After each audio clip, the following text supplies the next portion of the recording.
edition of the UK University Blood Bowl League's weekly coverage. Hopefully, if we get our ducks in a row. My name is Kenefit, joined by Masterful, who's one of our coaches for the season. Masterful, how you doing today? I'm feeling groovy. It's a Sunday evening and afternoon even. Couldn't be better. So we're kind of playing a little bit of catch up here, Masterful. So we're going to be trying to, because we didn't get our initial sort of pre-season review in. So the first thing we're going to be doing is talking through some of the teams that are currently playing in the league. So we've got 10 teams from various different universities, including yourself. I'll tell you what, we're going to do these in some sort of order, but I'll leave it up to you which order. Where do you want to start from? Should we start from top left, bottom right, bottom left, or top right? Is it going to be boring if I say top left? Okay. I'm never bored, sir. Alright, the Magnet running the Granite Brawlers. So, let's check in with these guys. So, the Granite Brawlers, Magnet from Robert Gordon University. Let's hop into here with attractively bedecked in purple and with a very deep roster. Oh my gosh, that's nearly full capacity there. What do you think of that many players? I think this guy just wants to brawl. He wants to stomp on people. He wants to foul every single turn. He's not interested in the winning of the cup. He just wants to cause damage, and I love it. Hey, Benny. I just realized I need to actually change the game to Blood Bowl. Whoops. Okay, I did everything else. But yeah, I mean, I'm amazed that Magnet's got this many players already. So they've got an Ogre who's about to level up as well. So if they get a doubles on that Ogre, they're going to be pretty gnarly. But as far as other SPP goes, it's been... I guess with this many players, it's never going to be that concentrated. Yeah, I mean, there's one lineman that's one SPP away, a cheeky vanity pass. They even have a catcher to catch it. That's next level strats there. So something which we're seeing from Magnet, which is a little bit more unusual, is we are not seeing an Apothecary, and we're not seeing any rerolls at all. That's a bold play, Masterful, if I've ever seen one. So I've seen people run the rerolls in the past. I think the only disadvantage here is because you have just so deep of a bench and you have armor 8, you're very unlikely to actually, need to field all the bench players. I think for next season it could have been an idea to maybe remove a lineman or two and take the rerolls, just because it makes the team just that much more effective. But I mean, if it's a theme, if he's there to brawl, maybe it works. Who knows? Yeah, well, I mean, Magnet's got a decent amount of money in the bank already, and the humans rerolls are pretty cheap. So maybe the idea was to kind of come back for those rerolls in Apothecary a little bit later on and just overwhelm.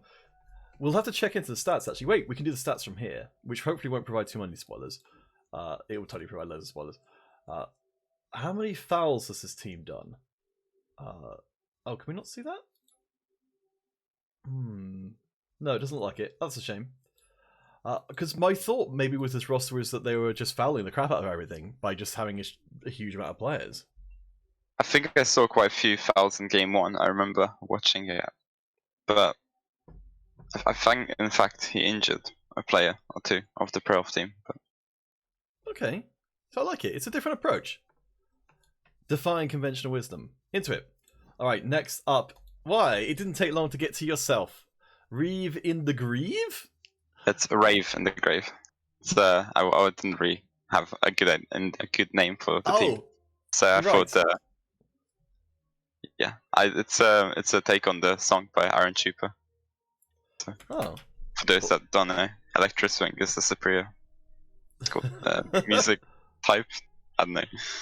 Gosh, yeah. Sorry, I don't know why I can read that team name correctly. So, I mean, you've become somewhat notorious as a Khemri coach. What is it about these guys that keeps bringing you back so many times? It's the strength 5. I try other teams and I realized, no, I'm still missing it. Like I'm not able to actually play any other teams now, just because how do you play without the strength advantage?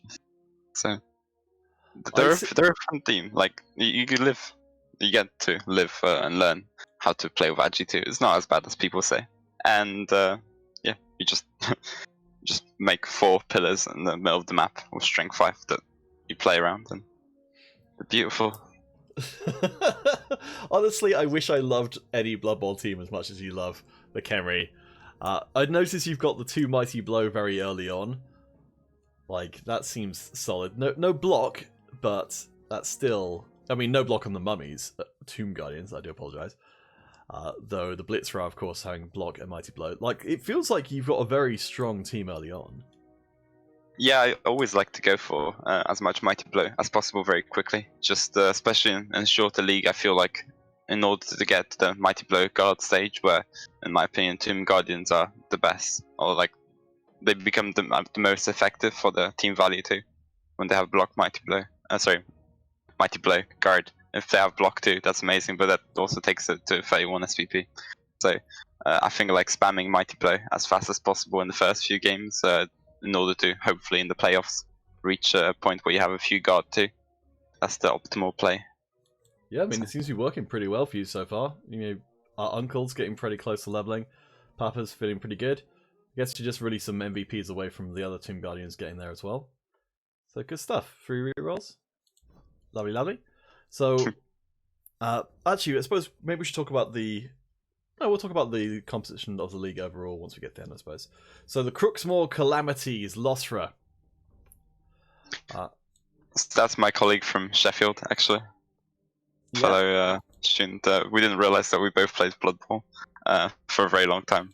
I think maybe he knew at first, and then he made a few jokes about me not knowing him. So. Yeah, so you and him are the University of Sheffield students. There's 3 Manchester Metropolitan University students playing as well, which is pretty neat. I feel like we've maybe got a university competition brewing up there. But okay, so the Calamities, Losra's Wood Elven team, they're looking pretty well developed so far, though it hasn't come without cost. No, yeah, he has some really nice star player points ranking up. He has a tackle piece, so he's no longer afraid of dodge. He has a strip ball, war dancer, which means that if you don't have sure hands, you're probably losing the ball. He has a guard piece, which is always very, very helpful on Wood Elves or any strength-free team. It just means he gets to push people around a bit more. He has a wrestle piece, so if you have block, he can still try to sack you on red dice. It's a very nice team. As you said, though, it does come at a cost. He's starting to experience the death roll or spiral. So if you're Losra, this is where I'm going to kind of pick your brains a little bit more here. You've got a lot of money in the bank right now, 140k, so you're almost at cap, and you're kind of probably looking to spend that money in some way. I don't know how well you know Wood Elven teams, but I mean, we've got potentially catchers that could be brought in, but would you... do you think it's worthwhile Losra spending that money to replace these linemen? I think as Wood Elf teams go, you always want to focus on having positionals first. So I think he's going to probably spend it either on a tree or catchers, maybe even a thrower if he wants to get himself like a quick leader. But I think I wouldn't go for the linemen simply because they're going to die. Yes. It's like the linemen are the expendable pieces, so if you have loners, they're just pieces you can screen with. Whereas if you buy the linemen, it doesn't actually make that much of a difference for you. It doesn't improve your team as much. And tree is quite nice for Wood Elves. It gives you that pillar to play around. I like your point about the leader, because currently only with the 2 team rerolls. So again, just like the humans, not very expensive, all things considered. It feels a little bit weird that Wood Elves have such cheap rerolls, considering that they are also considered to be, one of the much more competitive of the teams. No, you're right. It's an interesting choice by the designers. Maybe they were conscious of the fact that the linemen are 70k, and there's just so many players you actually want to have on their team. As Wood Elves to start off with 1,000 or 1 million roster, because you use up 770k if you were to have just linemen on the starting roster, which only gives you 230k to spend on rerolls or game positionals. So it's hard enough, right, to have a team in the first place. All right, so yeah, the two War Lancers definitely headline performers from this one. Yeah, I mean, they're so hard to deal with, especially considering how it's rare we see too many people going for tackle immediately to be able to even really touch the War Dancers. So good stuff. All right, so let's compare and contrast with the Devious Devo Trees and also Wood Elven squad by Azazriel. Let's take a quick look at their roster. They're looking a little bit more intact, and they do have a treeman right now. Yeah, it's an interesting choice. I think there's always a lot of debate that goes on in the internet around two War Dancers or War Dancer and Treeman. I mean, the tree is going to be definitely very useful. I'm playing them next week, so I still haven't decided what my approach is going to be. What are your options when you're facing up against a Strength 6 AV10 Mighty Blow player who is bigger than any of your Tomb Guardians? There's one option which includes me losing the game and trying to bring it down. That's often the option I go for. Oh no. I think it's a matter of trying to, I don't know, keep it in one place. Maybe put a few Tomb Guardians on it, or one Tomb Guardian, and hope it doesn't die. But I don't actually know. I hate playing against people that have higher strength players than me. It's part of the reason why I play Khemri, because I can't cope with playing against them. So the illustrious War Dancer, which is enough for Azazriel from Aberystwyth University to be already in the bad books. What a terrible joke. So the Blossom Movement, I guess, is like probably the only acceptable stat loss you could have there, though it's not ideal. Oh my gosh, I just started reading some of the other names here and they are really awful. Oh boy. So no Apothecary there, so that's probably some of the reason why that War Dancer's got injured. If you are Azazriel, where would you be looking to go next with this team? I think you want to get your second War Dancers ASAP. Also, you want to have Apo, because you can already see what happened when you didn't have a Apo. The War Dancer got movement busted, which always hurts. And I think, as you were saying, he's got off quite lightly that he still has 11 players. He doesn't have to field a loner army, unlike Losray had to. But yeah, I think it's Apo and War Dancer in the either order. Would Benny? Yes, these puns are taking root. It's pretty terrible. I was trying to think of a tree pun, but there's so many of them already on the screen already that it's hard to think of new ones. Oh boy. But yeah, I think they're doing alright. I'm loving the names though. Yes, I do appreciate someone. He took his time to think of all these. Alright, who's the next criminal? Miniquin with the Pheasant Pluckers, that's right. The one that's designed to trick you into saying their name wrong and swearing on stream. They're looking okay. They've only got... So they're still at full capacity with one miss next game. And they've got Irish wristwatch. Oh my gosh, these are all things designed specifically to be hard to say. What a jerk. Swiss wrist... No, I can't. Irish wristwatch. Yep. Wow, what a monster. They knew that these were going to be casted. This is Minikin's revenge. Red lorry, yellow lorry. So they've got a leveled up Blitzer who's very close to going to level 3. So they've gone from block to block dodge.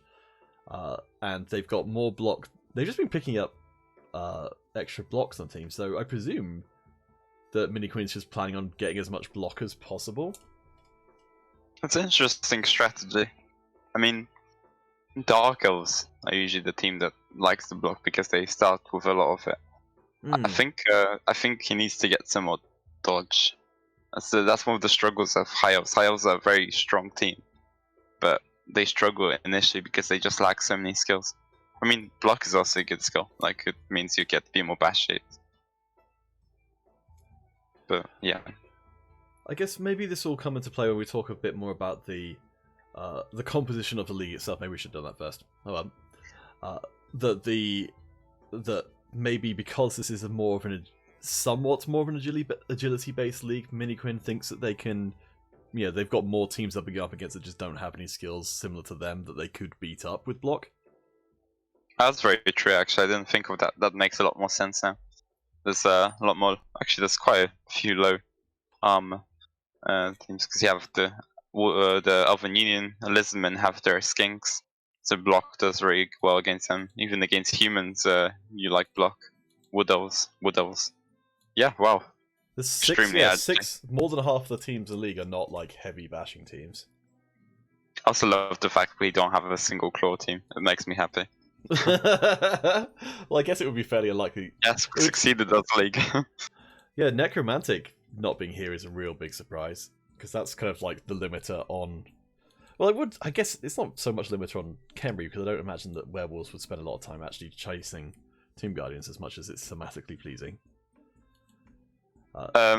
Yeah, no, it's like you very, very, very rarely get to claw a Tomb Guardian with your werewolf. Unless it's just, I don't know, you make a mistake or you somehow get baited into moving your Tomb Guardian to the side too much after a zombie. Alright, but for the pheasants, for the pluckers, they're looking pretty healthy here. I think that, so, I mean, if that assumption is correct, that Miniquin's very deliberate decision to try and go after, some of the squishier teams in the league by just sort of being able to match them on agility, but outmatch them on punchiness, then we'll have to see if we manage to catch one of their games. All right, but I mean, it's shaping up very nicely. Like he hasn't lost any players, not really. Doesn't have a catcher though. Let's go to the Tilted Titans to get a different experience. Actually, saying that, they've got what? 10. They've got all but one of their players, and only one of them is. Oh no, it's a minus strength Saurus. I see. They've ordered their roster the other way around than you might expect. I feel sorry for this team. This is a struggle because they chose not to start with the Kroxigor. But that means it's a build that you cannot afford to lose a Saurus. So, I mean, obviously it's not their choice if they lose it or not. But now it becomes a question: do you replace the Saurus? Do you collect for the Crocs? Is it 140 the Crocs cost? I think it is. Yes, it is. I know because I hired a bear. Ooh, which due to copyright, I think it is. You can't. Oh, it's not a slant team. It has to be Kislev or someone else. Yes, it's a funny story. It's a lizard covered with fur. Yes, the Kislev are actually the lizard people that QAnon keeps on talking about. Wow, that was a swerve I wasn't expecting.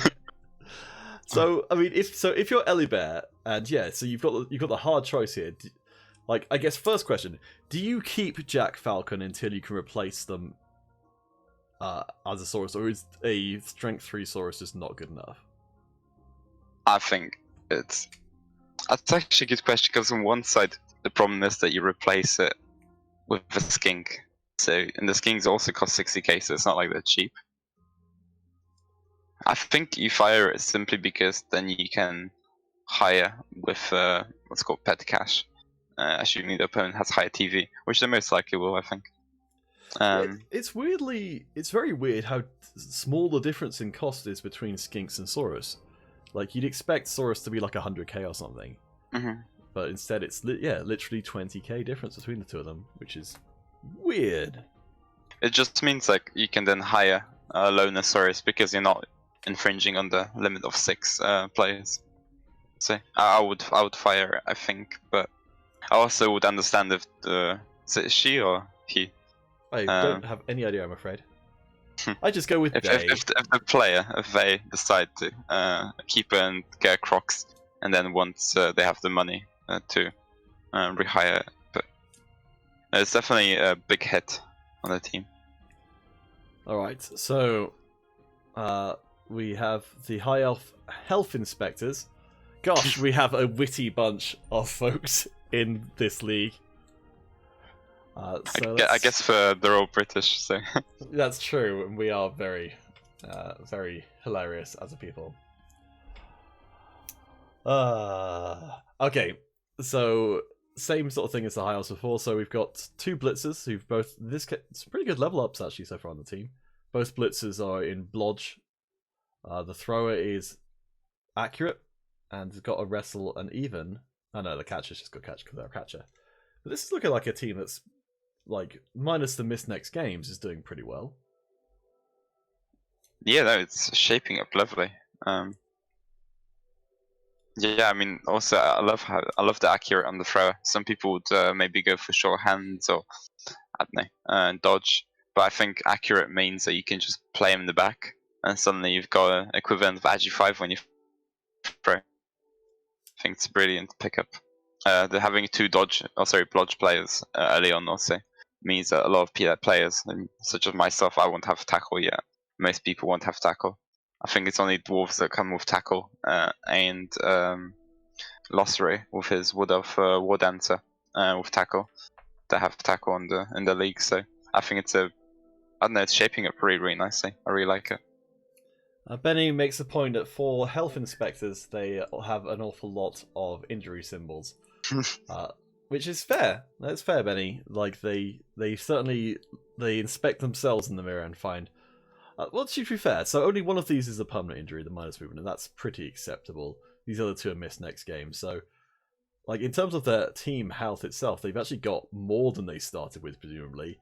They've got 3 rerolls, they've got the apothecary. Like they seem like in a pretty good spot. No, yeah, I mean they're gonna have one loner for the next game, but apart from this, it's looking amazing. I really like it. Yeah, so Krokgar, nothing to complain about there at all.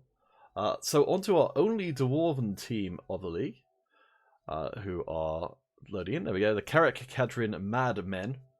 We can see that's a... I was to say, the roster was looking a little short, but then I realised that would maybe fall into the territory of being a pun. So I stopped myself, but not before telling you about it, therefore not stopping myself. Haha! So what have we got going on here? We've got... The only development so far seems to be Mighty Blows, which I guess is not that surprising. They have a kick player too, a runner, which is an interesting choice of a first skill. But I mean, I think kick is one of those skills that it's often underrated. I think a lot of people don't realize how good kick is, and people often also aren't sure when to take it because there's always like, which skill do I take next? And some people value it more, some people value it less. Yes, I'm very excited to try out the 2020 skill system with random stuff. Like I think that's going to make for some hopefully really interesting things. But so in this case, Prodigal's gone for the kick straight away. What kind of benefits do you get from getting that early on? Big plus is that it gives the dwarves more time to sort of set up the defense, set up the screens, because you can kick deep. So far back. It means that, like, against a lot of the elf teams that we see in the league, it means that they'll struggle to two-turn as easily. They can still do it, but it'll give dwarves a bit more time to set their defenses up. So that's definitely a big advantage of that. What it also means is that if, I don't know, you can't commit to one side too much, which is something that elves also love doing. They love, like, to 2-turn or 3-turn and just commit like most players to one side. They can't do this because what can the dwarves do? They can just kick in the other corner of the map and suddenly it's just too far to make a 2-turn. So I think there's plenty of advantages to go with kick. It just, I don't know, I guess it helps the dwarves compensate for the slow movement. Yeah, I'd like that, especially as we said, in a league with a lot of elven teams or similar teams knocking around, so the elf-centric explanation seems to make sense there. It's always nice to actually see people trying something, not just the standard cookie cutter. This is the best thing. Though, I'm saying that, I'm saying that the Troll Slayer is probably both going to get Mighty Blow and then presumably both get Pylon or Tackle or something. Prodigal, is that the TRV Prodigal? He's definitely going for Mass Mighty Blow, which is, it works, I guess, in short leagues. You get people that prefer to go mass guard. He's doing mass mighty blow. Both work, especially against elves. Kind of need to remove them to win. So Yeah, and so the Troll Slayer's about to level up. This one's already leveled up, and we've got the Mighty Blow down here, as you said. Hey Richie, welcome to the stream. We're talking about the UK University Blood Bowl League, which is a league put together to allow for UK university students to play against each other. And we have one of them with me right now. It's Masterful, the guy on the other side of the screen. Oh, there we go. We actually have Prodigal in the chat, I believe. Going Mighty Blow on Slayers and Blitzers, and Guards stand firm on Longbeards. Masterful, your thoughts? No, that makes perfect sense. You want to have more movement on the Mighty Blow Pleasers and Guard on the Longbeards. I think obviously on Troll Slayers you do want that Mighty Blow as a sort of like a no-brainer kind of. You don't want them to have Guard because they have Armor 8 and you don't want to expose them. Whereas on the Blitzers, I think it's Mighty Blow works. Guard also works. So it's more of your choice. Also, yeah, I guess it makes sense that you take Mighty Blow, just because these players leveled up. To be fair, you're very close on leveling up quite a few of your Longbeards, only one cast away. So. Yep, just need to get up to 6, and they're all within. Yeah, the 3 of them within 1 casualty, 1 within 1 scoring. Nice. Richie, well, thank you for sticking around and watching a game you've got no idea what it is, or the league you've got no idea what it is either. We'll get onto a game soon, so hopefully that'll be a little bit more visually appealing. So we've got Honeycomb with a low TV Sag. I feel like this is a Sag. What does Sag mean? I'm afraid that's not one of the words that I'm aware of the meaning of. Yeah, no. Sag meaning. It's sorrowful. Linguistically, it means sad or sorrowful, but Sag is an emote on Twitch depicting a flattened version of Pepe the Frog with a sad, disappointed expression and a downward glance. There we go. Low TV sadness. So this, I mean, for all its name, is a little bit depressing. It doesn't look like the team's doing terribly.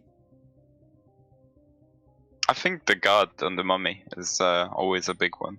It makes your life a lot easier once you get, like I was talking about Team Guardians earlier, having Mighty Blow Guard. Mummies become a lot more effective after getting just the Guard because they already have Mighty Blow. So. Oh, I think there you go. The unfortunate game first week. But... Yeah, it was Benny just commented on the frog. So it sort of explains the frog. So yes. Better Twitch TV lets you see it. Okay. I think I've got. I don't know if that turns up for me in my OBS, but I think I've got it installed on my actual stream itself. So if you want to drop some Sages into the chat, then feel free. But yeah, it looks like they're doing okay. I mean, yeah, you said the Guard, great. It looks like there's been a bit of an unfortunate placement with the... I mean, we've only had a few games, so I guess there's not that many MVPs going around. But there's not a lot of SVP elsewhere on the team, even on the Zombies or Skeletons. Yeah, I think he got unlucky. I played him first week, and he got like no removals, which is obviously, I think, Undead are the team that they get most of the SPV from removals, being more of a bashy team. Especially on the Mummies, you ideally want to rack up the Kaz as soon as possible. You can see that. I think on Milkers, that's 2 SPP from a Kaz. I assume the other one, Big Milky, also got 3 Kaz, and it is in fact 3 Kaz. I just looked up the stats. So, but unfortunately, no SPP on the Whites. I wonder if one of them actually died. I'm not sure. It seems like a team. You're right. It feels like a team where something's happened, but as to what exactly that was, unfortunately, it doesn't tell us. I may have killed the White that got MVP. Oh, you must have. Or it died and then got MVP after the game. Sorry. Let's move on to the Micklegate Battle Wars. So, oh my gosh, it's more elves, but this time it's Elven Union. Oh boy, and they look like they have gotten into more than one scrap so far. Yeah, they're missing a few. Well, there's 2 missing. There's going to be 2 loners for next game. the injury is just the MNG, so he's running on 10 players currently. Man, that movement 9 is something else. Yes, that's Real Fairfax movement 9, running all over the place. But one Copper Gate there with AV7, that's got a smart. Yeah. I'm endlessly jealous of people who, unlike Kislev, can buy in an 110k player and have them have like relevant skills, like like block. Yeah, it's the poor what's called the blitzers. They're not very useful, are they? With all their Kislev skills. blitzers don't come with anything directly useful. That's but they're great if you can build them up as sort of they start with jump up, right? That must be amazing. But no, in order to make them a killer and actually utilize the jump up, you need block, mighty blow, piling on. So no. I just got to that in Rebel with my guy. I initially took piling on because I was like, well, I've got jump up. I might as well use it because it's got to be better than mighty blow right now. Because I looked at the stats and it's like it is theoretically better. But having now gotten mighty blow, he like went from having mighty blow piling on to having mighty blow piling on and tackle in the space of I think 1 and a bit games. Oh, yeah, definitely. Mighty blow and piling on is an amazing combination. Even it's more amazing with claw, obviously, but it's unavailable too. I will not miss that in 2020. Yes, that will be a nice farewell. I'll be very happy to say bye. See ya. So I mean, I think Conadura has kind of moved their team down the roster a little bit because they're just trying to troll us or something. So the team isn't as devastated as initially as it looks like. Cause I think these blitzers would be otherwise number 1, number 2. They've got the catchers. I'm not actually. Does the Union team have a thrower? Do they use it? They do. I think it starts with pass, so I'm not sure how useful it is. I mean, you can always build it into absolute beast of a thrower. Or I think he actually had, but I think it died in the first game. I remember watching. Game 1 against the humans. Yeah, don't know if then he rebought it and it died again, but that would be awful. I shouldn't laugh, but I'm going to anyway. But yeah, it's a nice team. He has 2 dodge players, obviously the minus armor. The blitzer hurts, as these are your pieces that sort of tank the hits. He has a kick player, he has a wrestle. Note the team is shaping up nicely and he hasn't death spiraled too much. I mean, that's the beginning of it, but with some fingers crossed, he will be able to have a team by the end of the season. Alright, so we're going to go and actually show you guys a game of Blood Bowl. I know, crazy, right? From the previous week. So we've got the choice of Tilted Titans versus the Carrick Cadrin Madmen, or Devious Devo Trees against the Granite Brawlers. So, Master of All, which one of those 2 would you like to see? I'd love to see the Tilted Titans and see if they're actually tilted or are they just Titans. All right, so I will load this one up. I'll screen share to you. I think that would make sense, and then yeah, that's you can just kind of see what we're seeing at the same time. Saves us 5 minutes of trying to figure out that we're on the same time. I could even close my client now. I know, right? It's magical. Alright, Benny, we're going to see some punching, we're going to see some kicking, we're going to see some towers fall. Why, this could be the most violent game of them all. So, we didn't necessarily look at these 2 up against each other directly. Sadie saying you remember this game.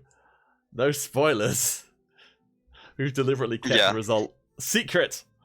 Though, of course, we have looked at this ahead of time. But we're consummate actors, so we can pretend like we don't ahead of time. I'm going to erase any memory of reading the chat.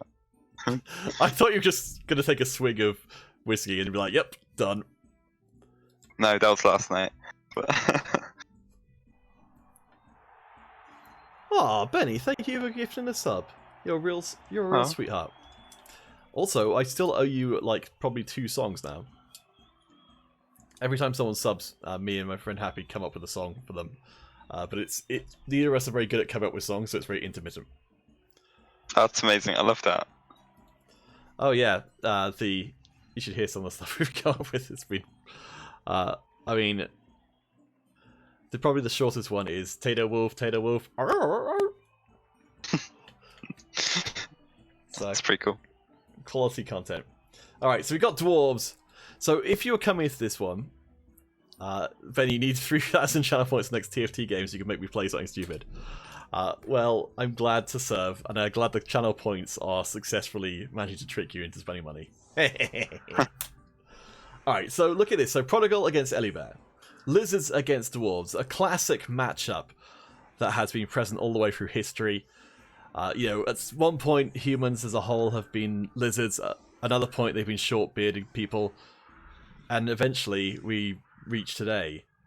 So, in this evolutionary matchup, Masterful, who would you favour kind of coming into it?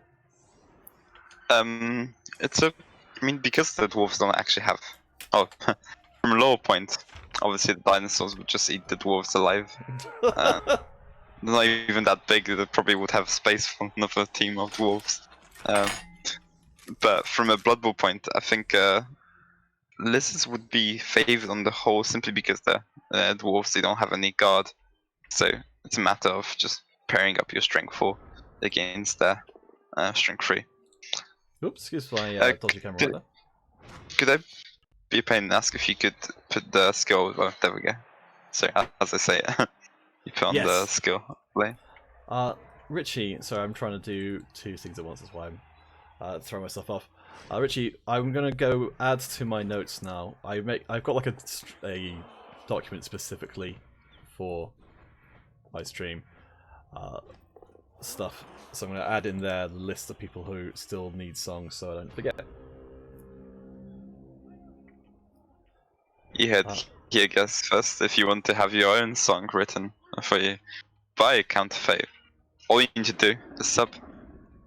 I know, right? It's about providing that content.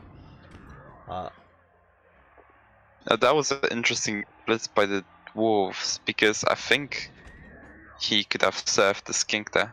Or is that skink with... No, there is no sidestep on it, so... Yeah, it's a bit of a missed opportunity there. Let me know, so it may have been slideshow because I was alt-tabbed out. Benny, let me know if it's any better now. I think it's good. I didn't see a problem before that. I think my screen is playing up, I don't know.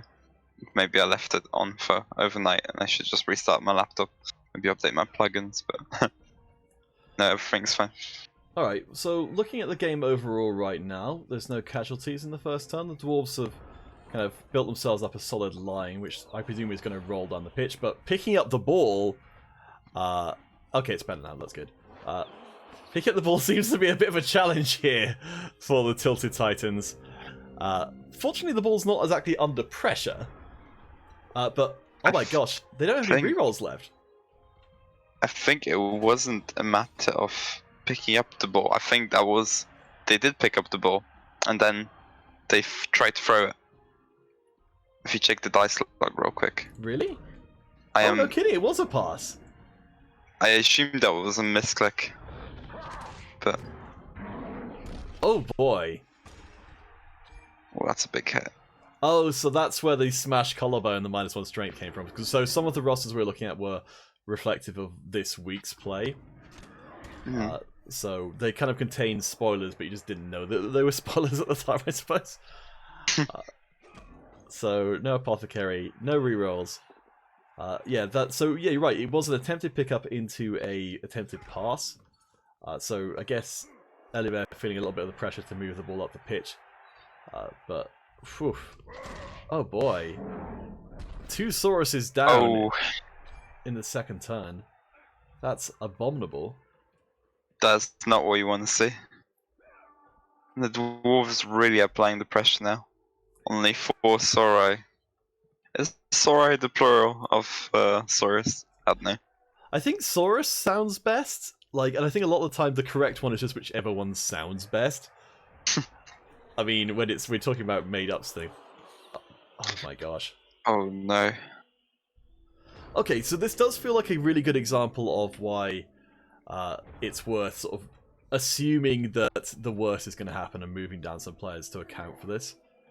Because while it seems unlikely to fail this many times, when it happens, you sure as heck remember it, and you also remember when all of your Sauruses get knocked out instantly.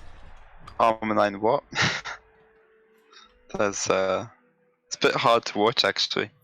The big problem with Lizardmen is although they're a very strong team on paper, they rely on not getting removed, because when you start getting removed, or when your Saurus start getting removed, that's when the Skinks have nothing to protect them, and Skinks are very, very vulnerable when the Dwarves manage to start, I don't know, doing things to them that most people don't want to imagine. Yeah, oh boy, this is... I don't think it's going to be terrifically competitive, this game, if it continues on this direction at least. I like your turn timer, by the way. Yes, it's the Rebel one. So the Rebel guys actually have started pulling off successfully some mods to the game, so there's actually a lot of very subtle things which are in place right now. Oh, I like this... Ooh, I would say I like this play. I kind of do and kind of don't, but I think maybe Elibert doesn't really have another choice. I think I'd like to... Yeah, so because Elibert unfortunately just failed this action, I think I'd like to stand up the Saurus and move up the Skink that was on the floor.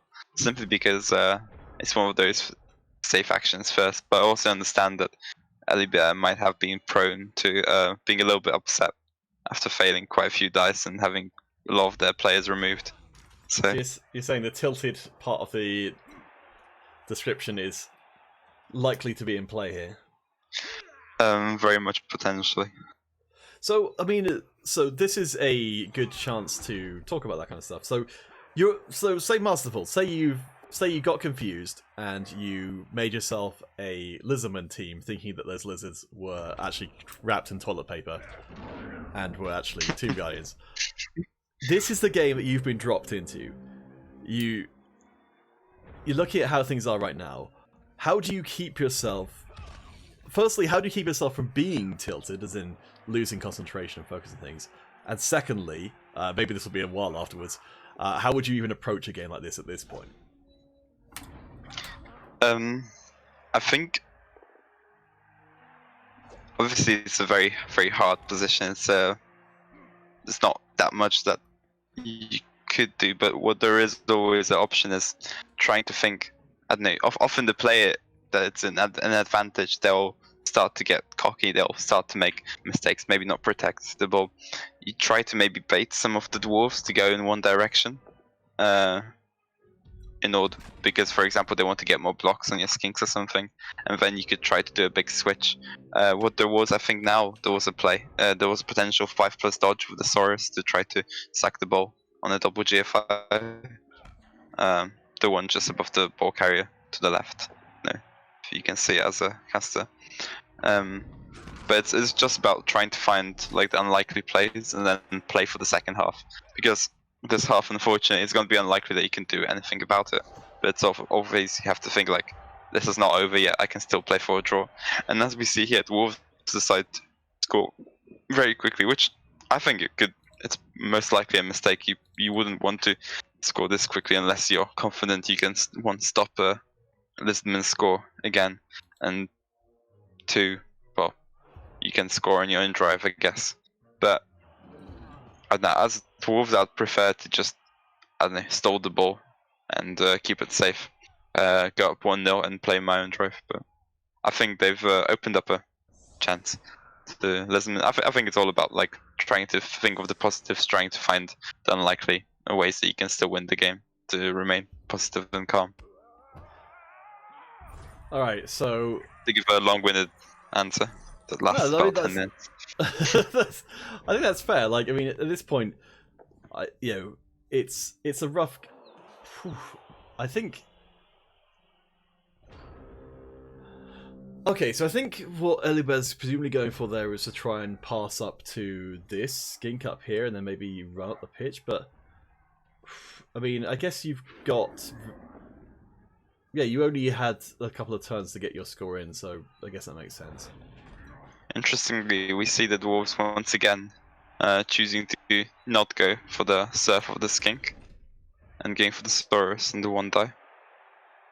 One thing that the dwarves could have done, they could have moved up another dwarf on the side of that Saurus, because as you saw, it was what's considered a frenzy trap. That if you frenzy up, then you suddenly, if you fail Dauntless, then you have to roll a red dice, which we saw actually first half. But it's definitely a game where you have to like think always ahead, like the next action. So, but I guess they might be just feeling so confident that they don't care. They just want to show off their dice. They are in fact superior. It's certainly, yeah. I mean, so if, let's say in a game that was... Sorry, I'm just going to quickly refresh my camera as it seems to be playing up.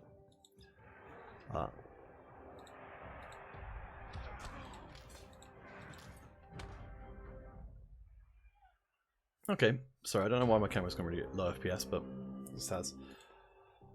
So if we're talking about a game that's a little bit more even than this one is right now... Oh, there we go, there's a crowd surf eventually, but it doesn't actually happen. Oh, it's not. No, never mind. It's even better than a crowd surf. So if you're going up against dwarves normally, what's, if you're... I guess because this is something which you can hopefully speak to, it's like as a team who, at least on paper, have got the superior strength values, how do you kind of approach a team that's got so much block and so much armor? One trick is either to play very close compact together, so the dwarves can't get too many assists in the sides. If you have like the Saurus next to each other, that doesn't allow the opponent to get extra assists. That means they struggle to get decent blocks into. Or you can play another option, which is just play very wide. So you try to have two dwarves and one Saurus, and gives you a man advantage. You can also try to, commit from one side to another side, because Lizardmen have insanely high movement speed as a whole team compared to dwarves. So the dwarves will struggle to switch from one side to another as fast as you can, or maybe almost like slalom throughout the map. Yes, I suppose that if you can just sort of, if everyone's over here and you can just put a player here, then it's going to be very hard for them to get through. Even I suppose even if they're just walking. I think so. I don't know if it answers your question. But... No, that's fair enough. I'm sorry, trying to fix my camera at the same time. I don't think it's going to happen, unfortunately. So we'll just have to deal with that. Alright, so the Titans get an extra reroll. That's a good start. So, alright, so coming into this one, we've got 4 Saurus on the pitch and 3 Skinks. It's not many players. No, it's not. What's the path to victory here? Where is it hiding? And the fact probably that you have Stunty on your players. I think it's gonna be literally looking for the dwarves to make a small mistake, maybe trying to roll 1 dice somewhere where they shouldn't. Maybe run a Skink from the back end and try to red dice it. So you can, because the Skinks are Stunty, they can go past the tackle zones on a 3+, or into tackle zones, no matter how many. They can still do a 3+. As long as they're not facing a double assist from your opponent, they'll get uphill dice against the carrier. For example, the carrier right now even doesn't have block. So if a Skink was to just run past, I don't know, they can make a 3+3+ dodge right now. Both in tackle, but you have a reroll. They have a chance of 25% to sack the ball. You can hope that the dwarves then roll they fail to roll the 3+3+, or 3+ with reroll to pick it up. I think there's a few lines of play that sort of can win you a game. Obviously, it's all very unlikely, and will probably tilt your opponent due to the unlikeliness of it. But it's still a line of play. No, I like it, because I remember before, you're the one who sort of opened my eyes to that kind of stuff. Oh, never mind. But yeah, just being able to go for these extremely unlikely avenues of play, just because your other options are not going to get you there. Mm-hmm. I like it. Yeah, I would not have thought to send the Skink in. I mean, it looks like It looks like Elibet had something along the same lines in mind, that they tried to dodge their skink in there. They didn't decide to commit the blitz in, because I guess it is a pretty big risk. Mhm. But, I mean, you've got a player next to the ball, which does at least add some complications into the whole equation a little bit for Prodigal. Yeah, it definitely makes it. It's definitely not game over yet. There's also another thing that the Wolves, because they have both the Troll Sayers and 2 runners, they are prone to being well, they are arm 8, so they're prone to being hit. So actually, the Blizzardmen could look to try to regain the play advantage, or at least minimize the difference between their mounts. This feels like an opportunity's been presented here, because we've got the ball carrier out there by themselves, and they're only going to have... Wait, they haven't got any protection at all? Oh, that was very ballsy. I Okay, would so- most definitely do exactly what Elibet did. Oh, is it Elibet? Yeah, Oh. it is. Yeah, Oh, that's unfortunate. But that was that was the just, right I move, it think felt like. it's 55% chance of a reroll that you make the dodge, and that gives you a 2 die on the ball. And you can, at this point, you can even take a both down result. In fact, if you then get a power on the ball, then you can try to make the ball go out of bounds. You could bounce with some unlikely chance on the other side of the field. Then you have skinks you can pick up. I think that was a brilliant. I think the dodge was excellent play.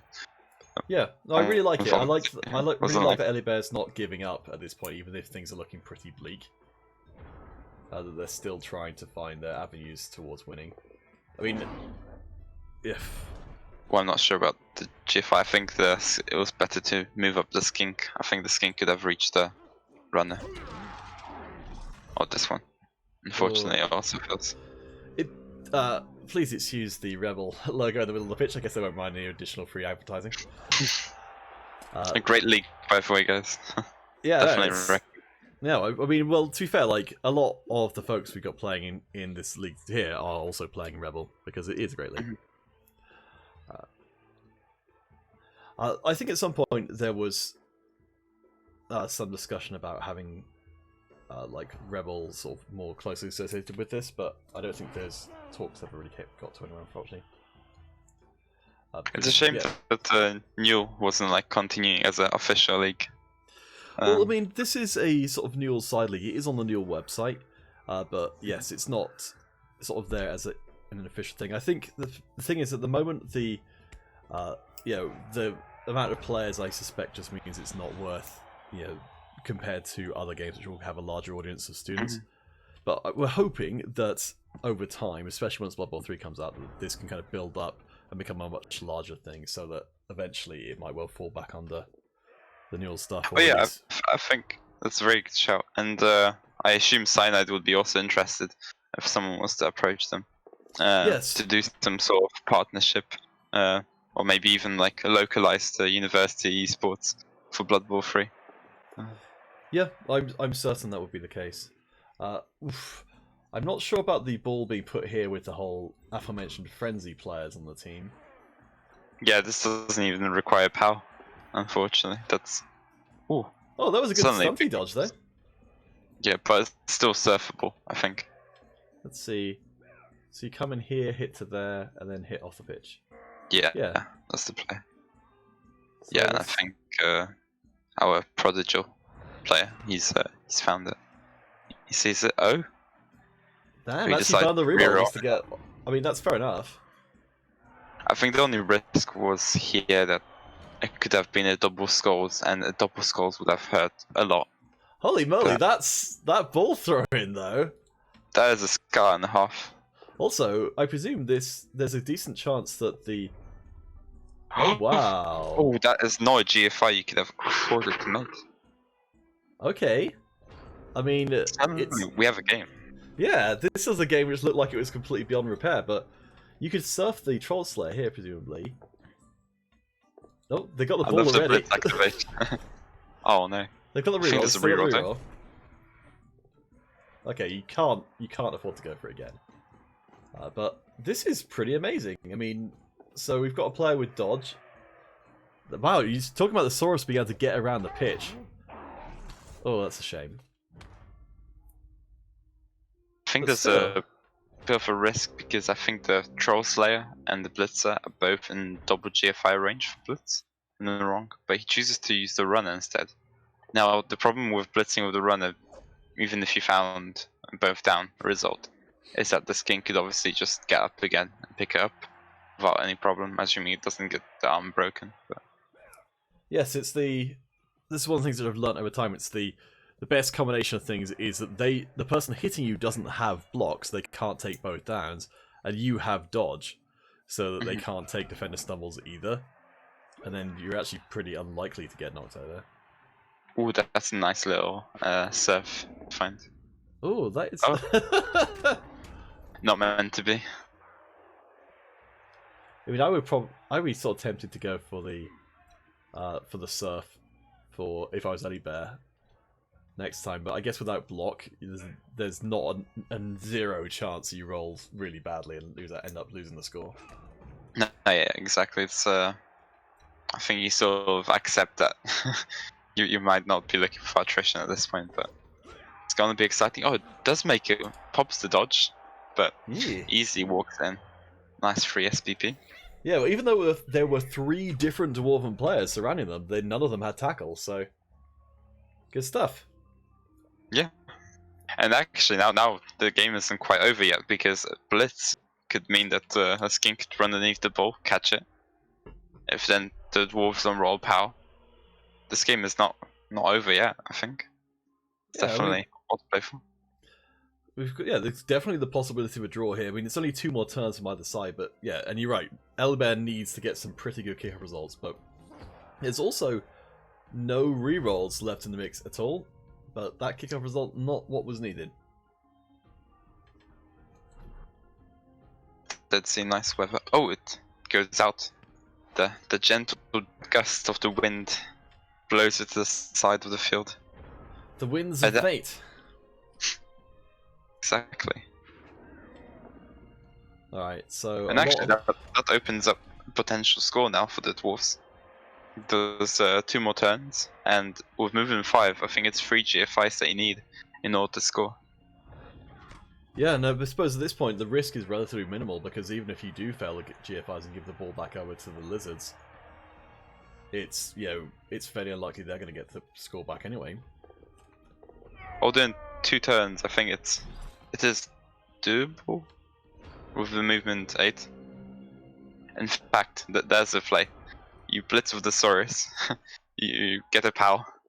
Step 1. Oh, you don't get a POW. Oh, you take the both down. No, you don't take the both down. Oh no. Oh no. You don't have a reroll. You don't have a reroll, do you? Or do you? No rerolls left. I think. I think Eddie came in.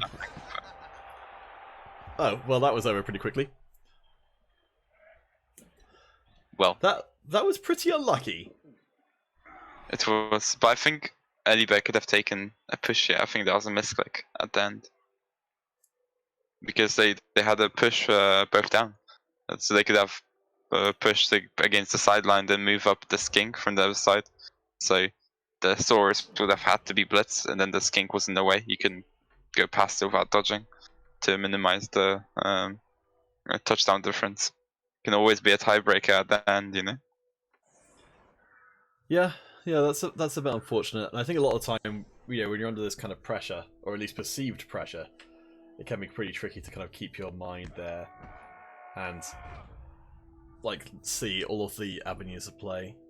I still like the idea of what you told me about before with the whole thing of being dodging your player in to a cage where it would need a 6 for them to get in, just because you're just ouch. Okay, luckily just about. All right, there we go. That was a game. Oh my gosh, look at the numbers there. Ay. There's not a single arm break for the lizards. I mean, the fact they got a score at all, I'd say, is a pretty significant thing. And they also got Jordan to level up as a result of it, the skink. So that's could be worse. It'll be interesting to see what level they take on it. So yeah, we can see the possession was pretty mismatched. The blocks were wildly out, but I mean, yeah, as you expect. And I mean, for the Titans, they didn't take any long-term injuries, at least. No, they did. Sorry, the minus strength was in this game. So, a pretty appalling game for them. And for the Madmen, they got a ton of SCP. They've not just that, they've also got a lot of goal difference as well, touchdown difference, to tide them over for future games with tiebreakers. Yeah, it's actually surprising often how much a tiebreaker like score difference, a touchdown difference can make. It often also shows like the better coaches often will get a higher touchdown difference. Obviously, certain teams are more likely to score than others, like Elves, for example. But getting consistent like high touchdown difference, such as like, for example, this was 3-1. That's a nice result. So. All right. Well, I guess there's not too much to analyze in terms of statistics here, just because it was so brutally one-sided. But all credit to our coaches for some well-played stuff there. So we have got some oh wait, we're going to show the result there. We might go back and check in with the Devo Trees versus the Brawlers later on if time allows for an additional stream. We'll see. Unfortunately, I've got quite a lot of stuff I need to get done today. But yeah, so that's day 2, which you've got up on your screen there. So anyone who missed the results or was just kind of interested in what was going on. So that's the game we just saw. The Health Inspectors are losing out. The Matadors, I believe, maintaining their winning streak from day 1, where they managed to get a 5-0 game. So that still remains the record in the league. We've had the draw between the Calamities and the Rave squad. Could you speak briefly on what happened in that game? It was I mean, Losser is an amazing coach. I think I got somewhat lucky to score. I think I sort of deleted half of this team in the last 3 turns of first half. It's like turn 6, 7, 8. It just got casualty after casualty after casualty. So he definitely played amazing in the first half, and then the second half he just ran out of players. And I decided I didn't want to try to. Yeah, there was quite a few KOs, and I think many of them came back either. Yeah, I decided I didn't want to score anymore, or I was happy with a draw, and I wanted to level the Tomb Guardian. Or more, I was afraid of losing the game after. So I think there were a few more injuries self-inflicted due to dodging, etc. Or maybe serfs. So I'm not sure if this speaks the entire game, but yes. So you inflicted 6 KOs, 2 injuries, and they took 7 KOs and 2 injuries. Oh. So there was definitely at least one KO, which was elf inflicted. But hey, that's cool. All right, so I think that's gonna we've kind of run out of time for today. But hopefully, if everything works out, we'll be back next Sunday to catch up on a week number 3 of the UK University Blood Bowl League 2021 Winter Split. So thank you guys for dropping by, and especially for all of you folks who don't necessarily even know what Blood Bowl is. Hopefully you've got some idea by the end, but another time we'll have to do an explanation stream maybe. Cheers everyone, hope to see you guys next week. Just bye.